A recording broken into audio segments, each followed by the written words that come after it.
ওমা মা, পনির দেখছি। তাছে পনির দিয়ে কি বানাতে চলেছো? পনির দিয়ে খুব দারুণ একটা খাবার বানাবো রে। তা কি বানাতে চলেছো বলো দেখি। বলেই দিই কি বানাচ্ছি।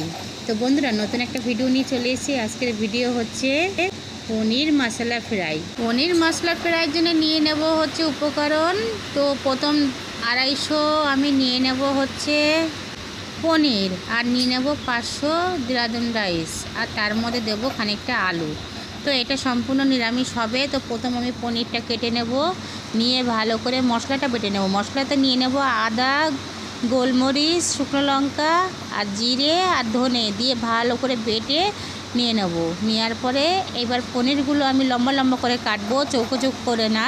তো লম্বা করে কেটে এইভাবে তেলে ভালো করে লাল লাল করে ফ্রাই করে নেব। নিয়ে আলুটা কিন্তু আমি আগেই সেদ্ধ বসিয়েছিলাম, দেখিয়েছি। তো আলুটা সেদ্ধ হয়ে গেছিলো, আলুটা আর একটু লাল লাল করে ভেজে নেব। তো ভাজা আমার কমপ্লিট। ওই তেলেই তেজপাতা, জিরে আর গরম মশলা ফোড়ন দিয়ে ব্যাস, তারপরে দিয়ে দেবো এখানে না পড়বে লঙ্কার গুঁড়ো, না হলুদ, শুধু পড়বে কি যেটা সেটা হচ্ছে নুন আর মিষ্টি। ব্যাস দিয়ে রাইসটা দিয়ে ভালো করে এটা ভেজে নেব। নেওয়ার পরে 500 চালের মধ্যে আমি দিয়ে দেবো 1 লিটার জল। তো 1 লিটার জল দিলে আমার কমপ্লিট। এটা আমি হাই বা লোতে রাখবো না, মিডিয়াম ফ্লেমে রাখবো। তো ঢেকে দিচ্ছি। ঢাকাটা খুলে আরেকবার আমি পনিরগুলো দিয়ে ভালো করে নাড়িয়ে ওর মধ্যে দিয়ে দেবো 1 চামচ মতন বাটার। দেওয়ার পরে একটু দমে রেখে আমার কমপ্লিট। তো মেয়ে খেয়ে বলবে কেমন হয়েছে। তো দেখুন বন্ধুরা, চলে এসেছি মেয়ের কাছে। তো মেয়ে বলছে, বাহ, দেখতে তো বেশ দারুণ লাগছে, গন্ধটাও বেশ বেরিয়েছে।